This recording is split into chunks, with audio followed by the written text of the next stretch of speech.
పశువుల సంపద సేవలకి బుక్ లో మీకు సబ్జెక్ట్ పరంగా చాలా బాగా చెప్పడం జరిగింది.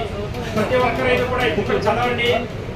వ్యవసాయ రంగం అక్కడ ముందేసి మన భూమిలో అసలు సేంద్రీయ కర్బనం ఏ పర్సెంటేజ్ ఉండాలి, సేంద్రీయ కర్బనం ఏంటి అనే భూమిలో పిహెచ్ లెవెల్స్ ఏ విధంగా ఉండాలి అన్ని కూడా ప్రింట్ చేయడం జరిగింది. అలాగే మొక్కలకి పోషకాలు ఏ విధంగా ఉపయోగపడతాయి, ఆ పోషకాలు ఏ మొక్క ఏ రూపంలో తీసుకున్నది కూడా బుక్ లో ప్రింట్ చేయడం జరిగింది. ప్రతి ఒక్కరైతే కూడా మన స్థానంలోకి వచ్చి ONBA బుక్ తీసుకుని బుక్ పాలనైతే మనం సలహా లేకుండా అనుకునే దిగుబడి మనం సాధించవచ్చు. బుక్ ఎక్కడ సార్